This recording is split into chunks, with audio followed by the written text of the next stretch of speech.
Hi, I'm Preston Williams, and welcome to another edition of Jazz Talk. Today on our show, we have with us one of the greatest musicians around today.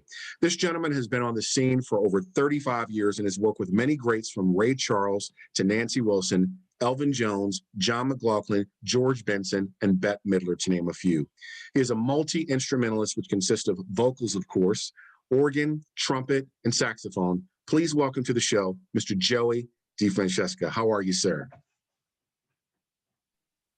Hey, Joey, you I'm froze. great, man. Oh, Good yeah, to be you here. froze. Yeah, you froze just for a second, man. Welcome. Well, listen, as I said, thank you so much for coming on the show today. Love your music, love your work, man. You've been around for quite a while, but I'm interested in knowing a little bit more about your background and your humble beginnings. I understand that you're from Springfield, Pennsylvania. That's right. That's Yeah. well, I was born in a hospital in Springfield, Pennsylvania. But I grew up in a small suburb right outside of Philadelphia, Southwest Philadelphia, near the Yeah. airport. Yeah, And interesting. that was my background. That's where we started. My family's originally from Niagara Falls, New York. Everybody, my brother, my sister, my mother, and my father, they're all from Niagara Falls. But my mom and dad moved to the Philly area in '67, and then I was born in '71. So Yeah. I'm interested, man, in your humble beginnings, your background. You come from a musical family, your grandfather, your father, and I was blown away that you started playing organ at age 5. You're hanging with your dad and he's taking you to gigs, man. Tell me about that. That's incredible. well, yes, music was a big part of the household, and my grandparents lived with us too. So my grandfather was there in Yeah. my early years, and he was a saxophone player, and but he could play anything. He could play a lot of different instruments, and of course my father was playing organ, but the organ, when I was young, really young, I heard the organ on records, but the organ wasn't in the home because it was on the gig. My dad was gigging, and at that time he gigged locally in the Philadelphia area, but they would play at a club for sometimes 2 years. The stuff would just move the organ there and it would stay there. Right. So I started on a toy piano first, because the first thing that really made me fall in love with, music and keyboard instrument was Fats Domino, hearing Fats Domino, and so from that, toy piano, and then my dad had a little hiatus from gigs and the organ came home. Then I saw this massive instrument, as a 4-year-old, this is incredible. This is like a giant toy, and I had a lot of interest in it. And of course I had already heard the records that were in the house, but then to be in front of this instrument and, see my dad playing it at home and, the sound absorbed me, and I went on it and never came off it. Incredible, man. Incredible. One of the things, Joey, that blew me away, and I didn't know this, is that when you were 10, man, you were in a band with the great Hank Mobley and Philly Joe Jones. That's unbelievable. Tell me about that. Well, that started as there was a jam session in Philadelphia. I was lucky to, I was part of a young ensemble from the Settlement Music School. And we have a really hip director, Lovett Hines. And he's still doing stuff with kids at the Clef Club in Philadelphia. And so he brought us opportunities to play some really cool events in Philadelphia. And then when I was 10, we played at the Art Museum, and it was a festival. It was the John Coltrane Festival, the first one in Philly. And when I got there, different times, no internet, no social media. You didn't know what was happening until you got there, And when I got there, I was playing piano in this band. There was an organ on the stage over to the side, and I went, wow, look, there's an organ. And I went over to it, and there was a gentleman there who was a drummer. His name was Johnny Williams.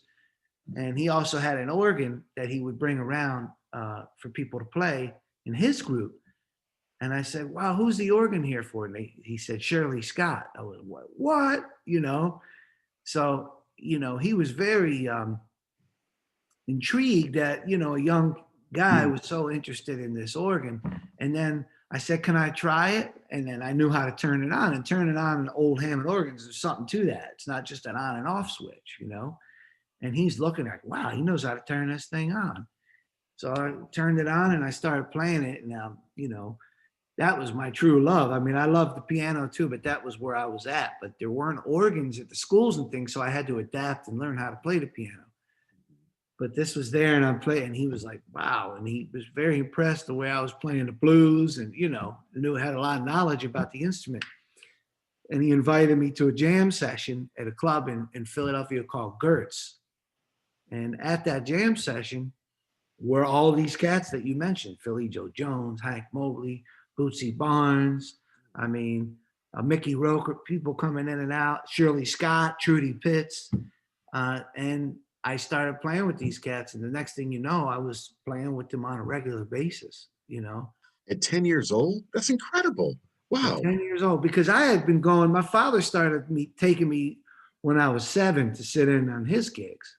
So I had a little experience playing in the clubs very young, you know, and when I was 10 years old, I didn't realize who I was around. I mean, I knew about Shirley Scott and I knew about Trudy. I knew about the organ players, but, you know, Hank Mobley and Philly Joe Jones and things like. My father told me, he said, you realize those cats that you're up there playing with? It's probably better that I didn't realize, you know, at that age.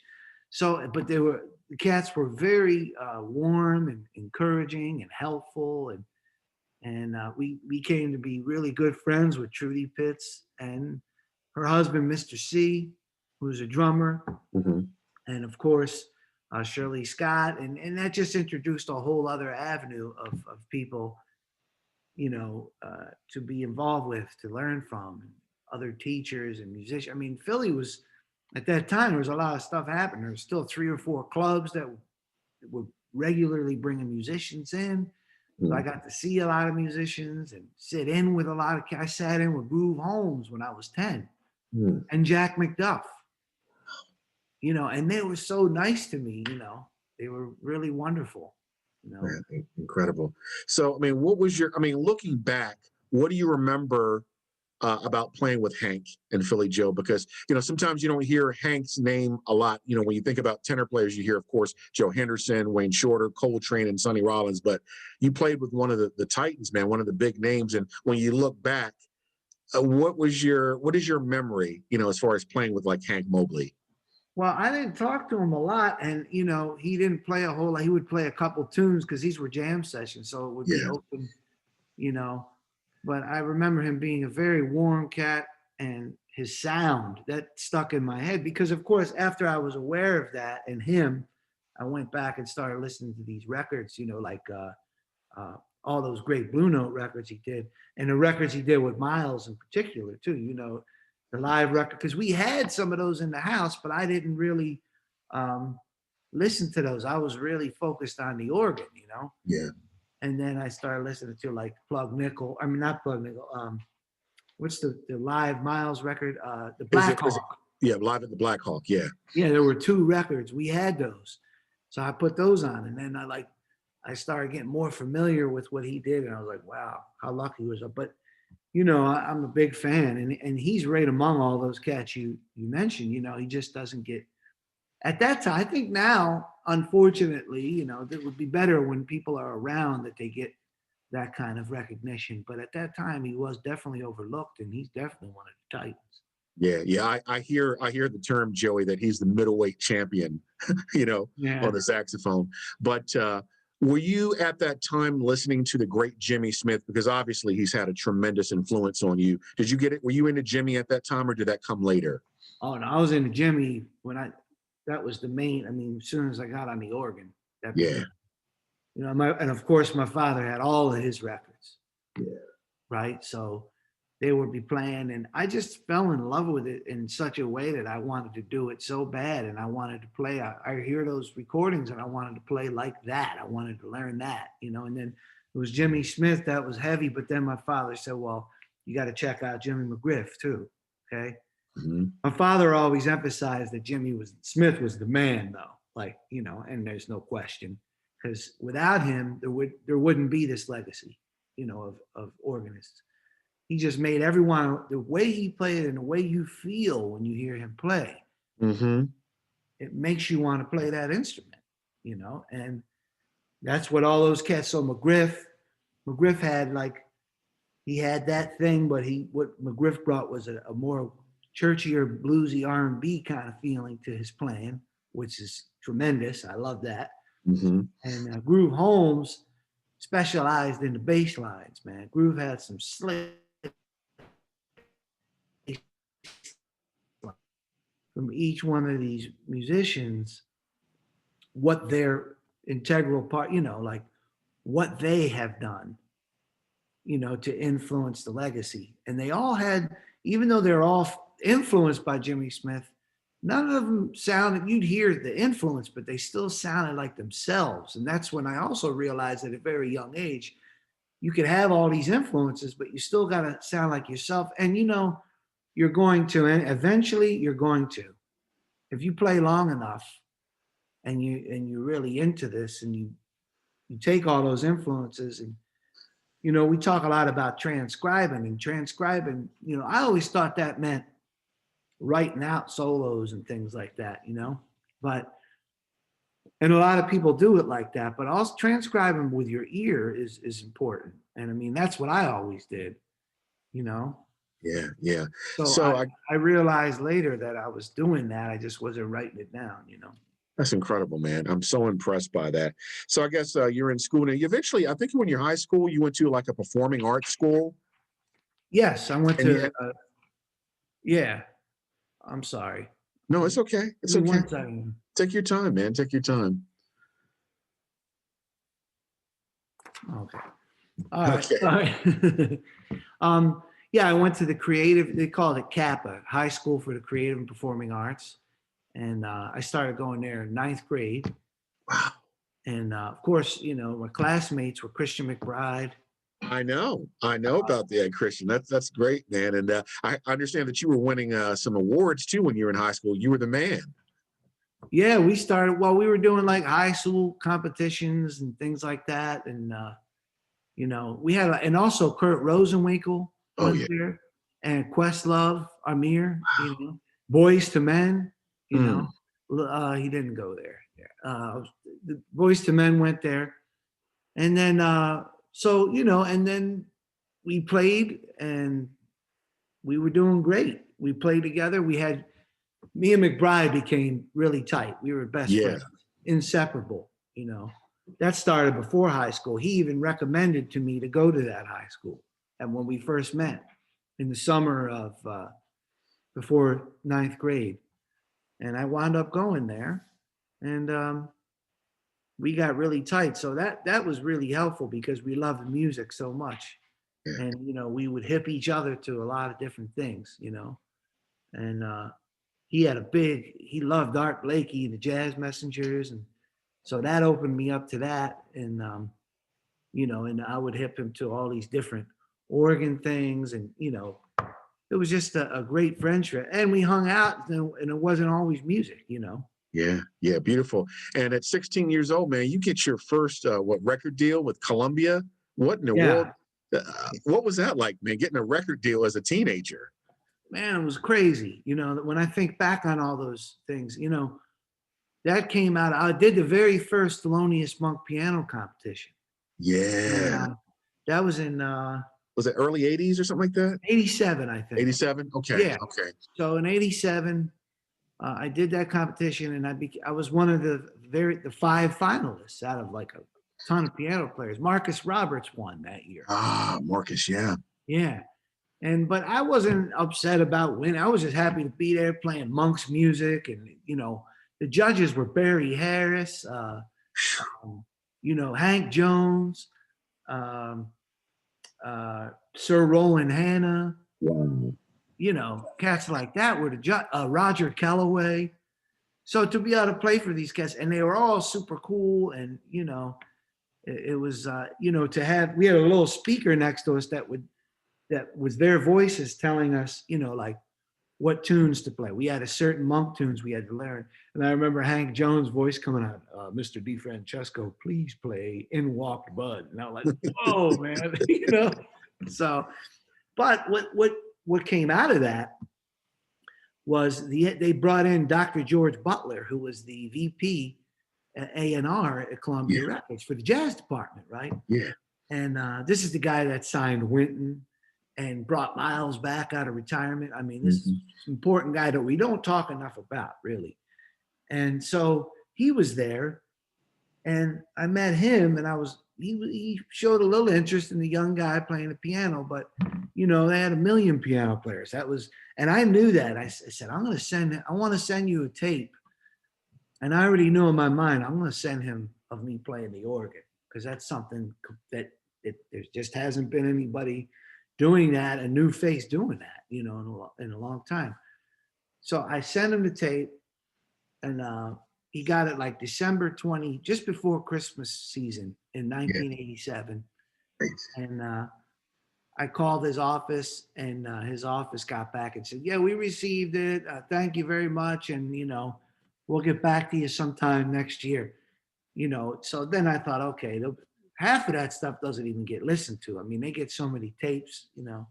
Well, I remember this, I'll never forget. He called Christmas Eve and said, Joey, this is Dr. George Butler, and I got your tape, and I love what you're doing with the Hammond organ, and I want to sign you to a record contract. And I was just flabbergasted, you know. It was a dream. And in Christmas, you know, it was like the best gift I could get, you know. For sure, man. So that's how that started with that, you know.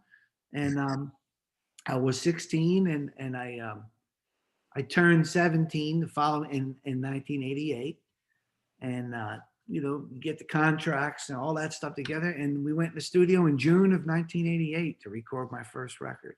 It's beautiful, man. That is beautiful. You know, one of the things that I remember, and saw the show, I remember that show, saw you and Christian on that show. Miles Davis is just sitting there listening to these trumpet players and these musicians. And I guess he eventually asked, who's that organ player? Yeah, he said, he was checking you out. He was, man. And, you know, that was live television, too. It was a morning show in Philadelphia.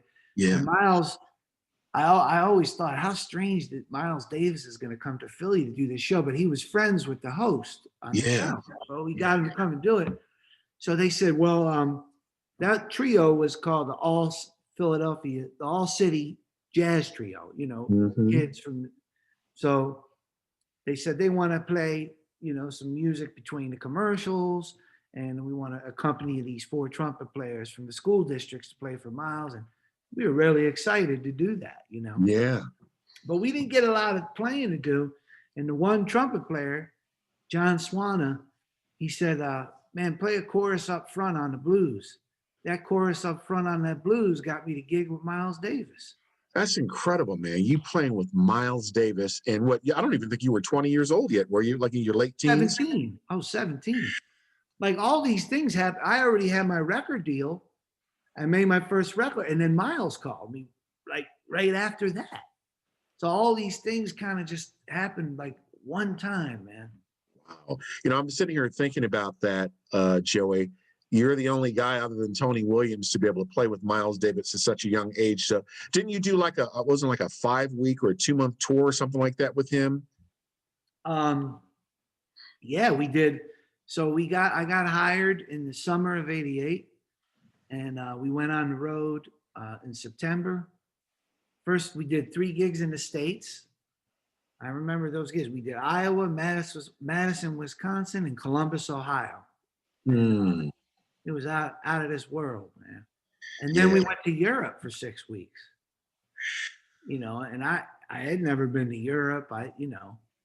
And we went, and it was great, man. It was, you know, I was like this with Miles, man. I stuck to him like glue. And that's incredible. I mean, very few musicians can say that they played with Miles Davis, and no one living, and Tony, like I said, was the only one, but no one living I can think of can say, hey, I played with Miles Davis at 17. That's yeah, me and Tony, we both were 17, man. Yeah. But you know what's beautiful? I love the story that you told, man, how you were inspired from watching him play.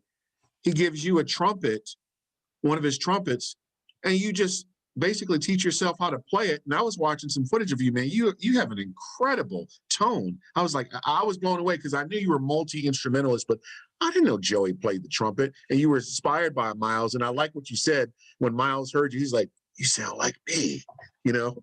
Yeah, he it was amazing. You know, I went to this is after I had left the band, but we were still very tight. And I Yeah. only left the band because I was kind of pressured to leave the band because of my record deal, like to do, you know, promotions and things. Looking back on that, though, I should have just stayed with Miles, man. But you know, I was basically given an ultimatum, and Miles was a little bit upset about it at first, but luckily he was cool, and we remained very cool with each other. And so after he didn't know, you know, I started playing trumpet, and I went to go see him play at the Strand in Redondo Beach, California, and we were hanging out backstage, and it was at the same time that Denzel Washington was making that movie Mo Better Blues. Yeah. He was there too. So he was hanging out backstage with Miles and talking about the trumpet and all that. He said, Miles, I'm trying to learn, you know, enough so it looks like I could play the trumpet. And I said, Miles, guess what I've been playing, you know? So Miles handed me his trumpet, said, then play. And I'm like, oh my goodness. And I played one of his lines, like, and it came out perfectly. And he turned around and he said, what? Play that again. And I played it again. And he said, you played it better the first time. So, but after that, he became extremely encouraging of me playing the trumpet. And he gave me some mouthpieces and some of his mutes. And every time we were together, we'd hang out and play the trumpet. We would pass the trumpet back and forth. Oh man, that's beautiful. Yeah, because that was like, I think that red trumpet he gave you was a red one, right? No, he never gave me a trumpet. Oh, okay. I had a trumpet that I have it still that he ordered. He had, because at that time Martin was only making those trumpets for him. So I got one through him, but I do have his mouthpieces and his mutes. And I'll tell you what, man, you know, that experience is surreal, you know. Yeah. And speaking of trumpet players, I know he loved Wallace Rooney too. He spent a lot of time with Wallace, especially, you know, toward the end of his life. And of course, we lost Wallace, you know, last year. We were good buddies too, man. Yeah, man, that's something. And also, I was interested in finding out how you hooked up with the great guitarist John McLaughlin. I guess you played with him in the early '90s or something like that. Yeah, we played together from '93 to '96. Wow.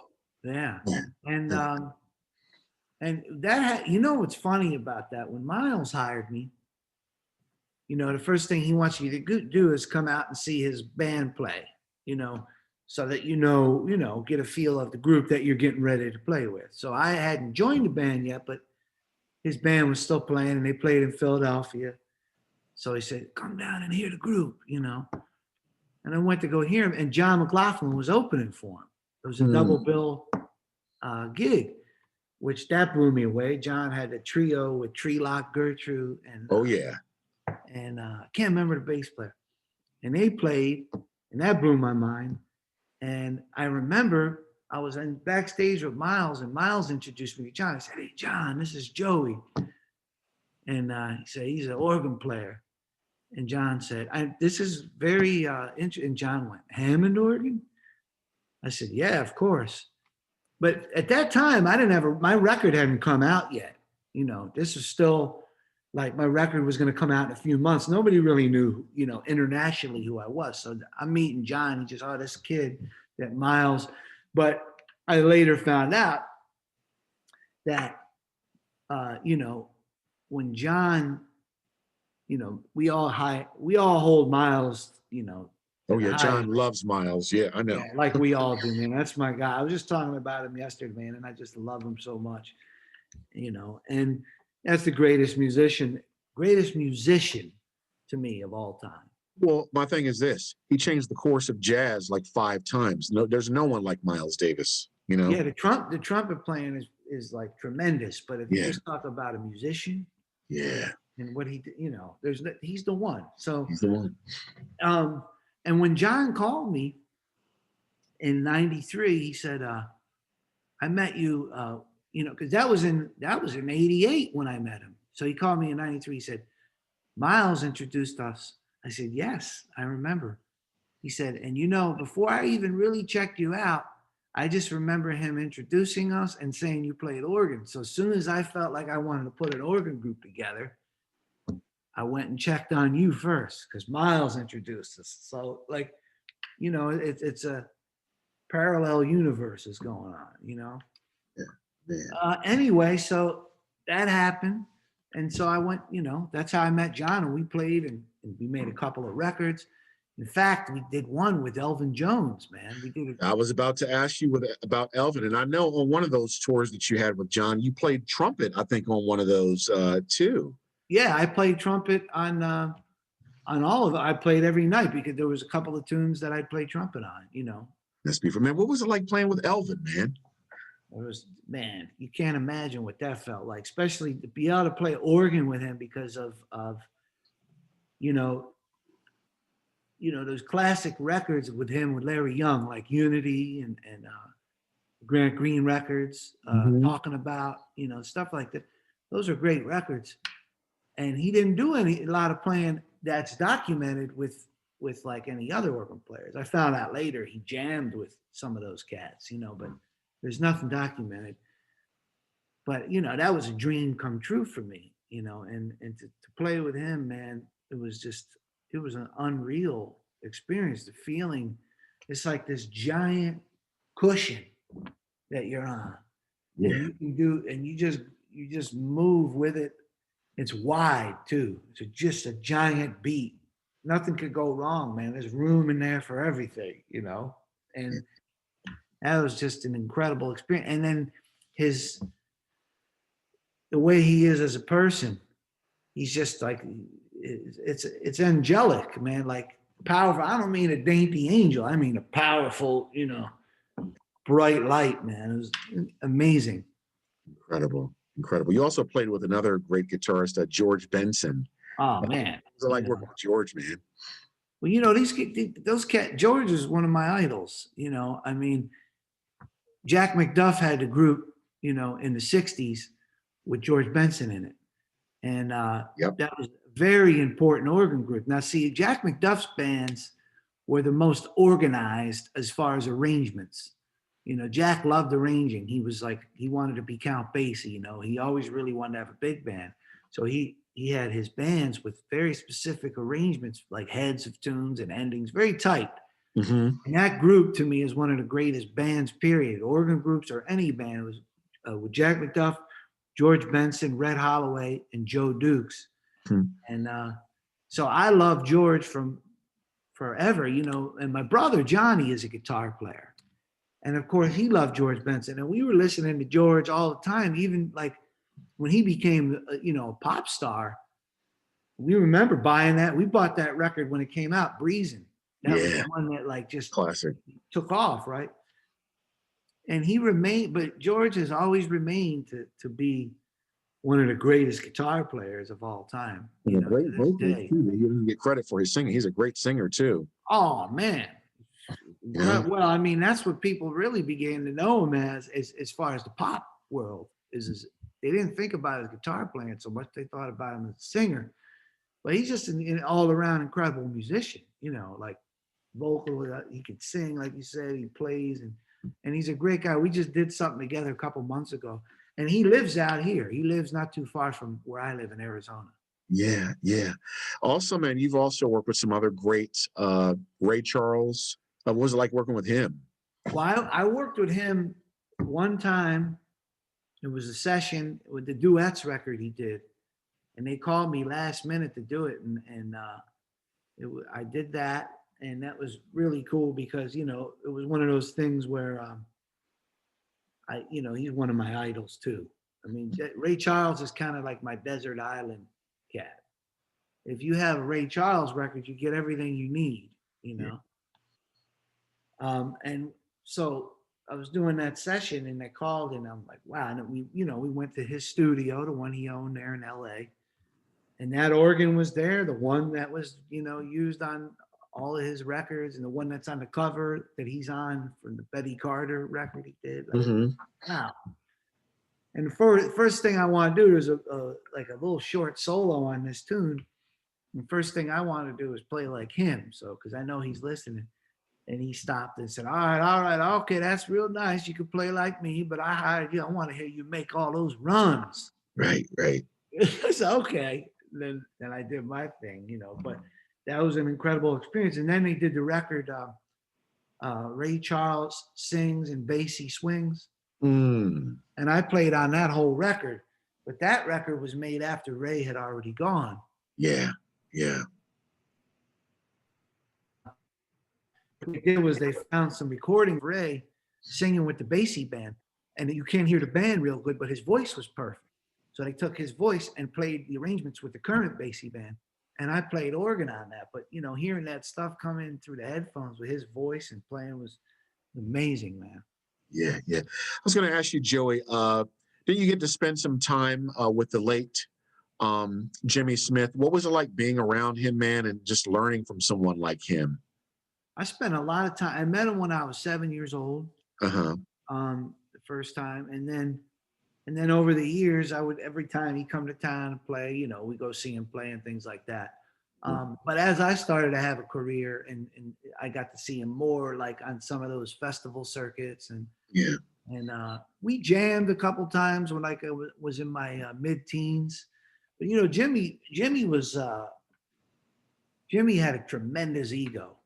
You know, like rightfully so too. I'm not gonna say that he didn't deserve that, but you know, there was a lot of organ players, man, but he was a cut above everybody else, man. What he was able to do with the instrument, he was like Art Tatum, you know, or Charlie Parker, or you know, he was one of those kind of cats. Right.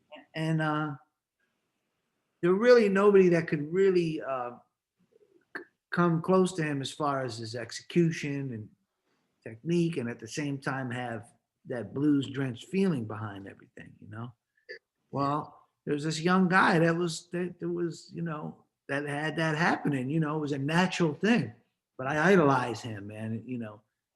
And I think, you know, at first he was really cool. We jammed together a couple times, and but he got a little bit aggravated, you know. You know, I mean, we were playing one time. We went down to play. He was supposed to play in Philly, and we had a snowstorm, right? So they canceled that gig. But there was another little club in Conshohocken, PA, that where my father played, and I guess Jimmy wanted to play anyway, even though he felt like playing. So a few people, and the club called and said, "Hey, listen, Jimmy Smith's gonna come play, man. He just wants to play." So he called a few people that he knew. So we went out, and there was Jimmy, man, and he's playing. And he got done. He played some incredible stuff on the organ, and he stood up and said, "Next." He meant that as a, you know, like, don't dare, you know, nobody can mess with that. But I thought he was serious. I was a young kid. Next, all right. I went and got on the organ and I started playing. And, you know, I was about 15, I think, at the time. And I had a lot of stuff under my fingertips, including a lot of his things, you know. And he sat there and he was looking, you know. Then he sat on the bench next to me and we started trading back and forth, you know. And then he started to push me off the bench this way, like, while you. Wow. So, but in the meantime, you know, it was all fun and everything. And then little by little, you know, that got cool. And then I think also his wife Lola, who was his manager, you know, she had a duty to protect Jimmy and who he was and what he was doing. So she kept a little bit of a wedge between us, you know. Yeah. But later on, that loosened up again. I did a couple of records where there were tributes to Jimmy, the Champ, round one, round two. I think that started to, you know, butter him up a little more, you know. And we started hanging out a little bit. We recorded the record live at the San Francisco Jazz Festival. And then his last record was with me, Legacy. Now, when he moved to Arizona, you know, is when we got super tight. The last part of his life, we got super tight. I was with him every day almost, and we started touring together, and we started doing a lot of things together. I mean, and we got really cool, and he said a lot of wonderful things to me. And he even said to me, when he said, "It's yours." It's almost like he was passing the torch to you, Joey. I guess he heard, what you did, and he's like, okay, you're the next to take this thing over, man. Just keep the music going, He really did. He really did. And it's such an honor, and it's a huge honor. And it's also a responsibility to keep things moving, Yeah, yeah. What was it like playing with Bette Midler, man? Well, I did a session with, I never met her. Oh, really? Yeah, we did the recording date. Barry Manilow was the producer. So he was there, and she wanted to do a record I did a record called Falling in Love Again. Mhm. There's Joe Pesci on there singing. Okay. So she heard that record, and she wanted to have some vibe like that record. So I want to get Joey and this, that. So that's how I did that. But we went in the studio and we recorded. It was me and the group that I was playing with at the time, Ramon Banda on drums, Steve Cotter on guitar, and Rob Hurst was on bass. Rob Hurst. Yeah, and he was living in California at the time. Mm-hmm. And we went in and laid down. I think we did like 4 or 5 tunes on that record. She did a record that was kind of a tribute to Peggy Lee. Okay. So she wasn't even at the recording date. So right. Interesting. Yeah, I was thinking that you got a chance to meet her. You also worked with Van Morrison too. Yeah, we did. It's funny, that record kind of came out of that too, because he liked that record I did with Joe Pesci. Yeah. And so Van's people got in touch with Gloria, who's my manager, my wife, and in 2017, and said, Van would like to do some recording. Would you be interested? And we said, of course. And I wound up producing 2 records with him. Yeah. One that I liked a lot is your tribute to Michael Jackson, Never Can Say Goodbye. I like that record. Oh, yeah. Yeah, me too, man. Yeah, that was some good stuff. And I think Michael Jackson would have really liked that too. I wanted to ask you, Joey, how did you end up playing the saxophone, man? I mean, I'm just blown away. Every time I see you or see footage of you, you're so proficient. You don't just play it. I mean, even if you gave up organ and says, you know what, I just want to play trumpet or I just want to play saxophone, you could do it. But how did you find the saxophone, man? What made you gravitate toward that? Well, I always loved the instrument. I mean, some of my biggest influences on my playing are saxophone players, tenor players, Sonny Rollins, Charles Lloyd, John Coltrane, George Coleman. I mean, these I could go on and on, but these cats influenced my harmonic approach to improvising on the keyboard, right? So I always had, I think, like a saxophone player, because playing the organ, the bass lines on the left hand and the right hand, playing single note lines. So it's basically a bass player and a horn player, and like those Sonny Rollins records, like Way Out West, where he didn't have a keyboard. That's a masterpiece. Yeah. Right. Well, that's kind of the approach of the organ, right? So I always had that in my head. Now, and of course, my grandfather was a reed man. So to be honest, about 30 years ago, I guess now, I 25 years ago, something like that, I pulled the tenor out. I pulled my grandfather's horn out, and I played it for about 2 weeks. So I got around it pretty good, and I figured out some of the fingerings, but then I put it away. I was like,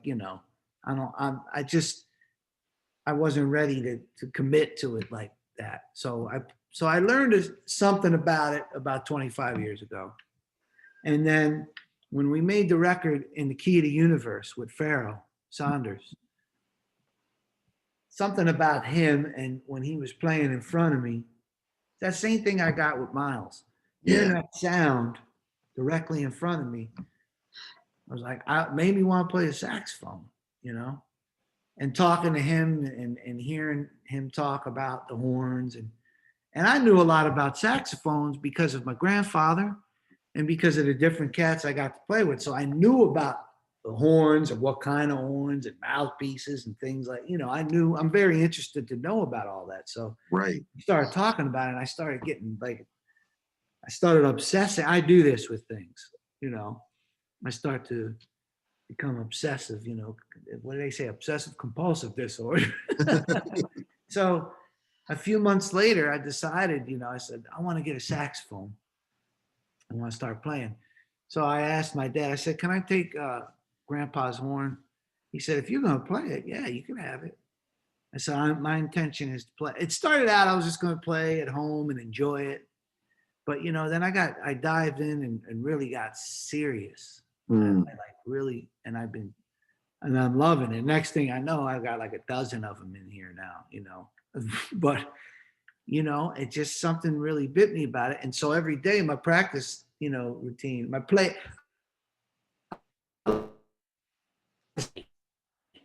is much nicer, right? Practice sounds too serious, So now that's my routine. I play organ, trumpet, and saxophone every day to keep up on it, Beautiful, man. Yeah, I was watching some footage of you playing the saxophone. I'm like, man, this guy is something else. I mean, you're so proficient at everything that you play. You sing too, man. I mean, is that something that you've always done? When did you realize that you have a voice? Well, that was pretty early on, because of course I loved Fats Domino. So, I had to sing Blueberry Hill, and, I'm walking to New Orleans and all those great tunes. So that was an influence on me. And then I started really digging Frank Sinatra, and Joe Williams and Johnny Hartman and Nat Cole. I mean, so that's part of it too. And all, we all know Nat King Cole, what a piano player he is, Yes, people don't talk about that enough. They look at him as a singer, but he's a fantastic pianist, no doubt. One of the greatest, Yeah. So, it's something I do. And then it helps, it's part of singing on your instrument too, that when you play a note that you're singing through it. Yeah. Yeah. So what do you do? What are you doing right now in your spare time? Of course, with COVID, no one is touring. Everyone is quarantined. What is Joey DeFrancesco doing in his spare time, or what are you listening to when you're at home? I'm curious. What music are you listening to when you're at home? Well, of course, this whole situation has been devastating to the world and terrible, Oh, yeah. in so many ways. The positive part for me has been actually being able to spend time at home, because we don't get to do that. We're usually on the go, and then we'll have 2 weeks, sometimes probably 3 weeks maximum, where we're just not traveling or whatever. I've never, in the past 33 years, have been not doing something, not gigging, not traveling. So, Right. To be at home and hang out with Gloria and, and enjoy our home and enjoy hiking a little bit, doing some nature things, and it's been fantastic. And then also, embarking on 2 years. Well, in November, I had been on saxophone for 2 years. So when this whole thing started, it gave me some more time to chat at home and write more music. I've been writing a lot of music. I'm going to be working on a project very soon. Oh, wow. Okay. Yeah. And so nothing's changed as far as all that goes. The only difference is I'm home doing it. And that's kind of really great to be able to enjoy our home a little more. But, we definitely want to get back out there and play too, Yeah. Yeah. Also was going to ask you, do you teach? Are you like an educator? Do you teach or any courses online? I mean, I know a lot of musicians right now are doing that, but is that something that you've done? Are you thinking about doing teaching courses or anything like that online with students? Yeah, actually, I have a Joey D. What is it called? That's it. JoeyD101.com. Okay. It's an educational, I teach about the organ and about music in general, and I add new content every month. And I've had it for 3 years. And there's hours and hours and hours and hours and hours of content. There's so much information on there that I probably have to go back and check some stuff out to remember some of the things that I do. And what's nice about adding new content every month is as a musician, we're constantly evolving and learning new things. So I could share those new things. It doesn't get stagnant, you know. And I give it all up. To me, there are no hidden secrets. I mean, you're going to do things your own way, and there's room for everybody to do them in the way they feel they want to do them. So it's all there for you if you're interested in it and checking out. And it's really for, I mean, I'm doing it all from the organ, but really it's for any instrument, you know, because you could apply knowledge to any instrument that you play that you learn. I mean, you know, there's a lot of people that, like I said, I'm influenced by saxophone on the organ, you know, just that's how that works. Yeah, yeah, beautiful, beautiful. Well, Joey, listen, I want to thank you so much for being on Jazz Talk, man. You're a class act. Love you, love your music. And once this pandemic is over, you got to come to my area, the Baltimore, D.C. area, and play at Keystone Corner. My Todd, spot. I love that place. yeah, Man. Todd opened it up a couple of years ago. He said everyone come through, like Ron Carter, the late Jimmy Cobb, Roy Haynes, several have played there, but I would love to. I've actually never seen you play live before, and I've seen just about everyone. I've never seen you before, so that would be great. I played there twice last year. I must have missed it. Oh man, are you serious? Who were you there with? Your group or My someone group? else? Yeah. We played there. We played in May and also in August. I must have missed you, man. I'm so sorry. Hopefully you'll get back again in the next year or so. I'd love to see you. But thank you so much for doing this interview. Hang on, I'm about to close out the show. All right. Man. You've heard it from the great Joey DeFrancesco. And as the saying goes, if the music grooves and makes you move, it must be jazz. I'm Preston Williams with Jazz Talk signing off. Peace.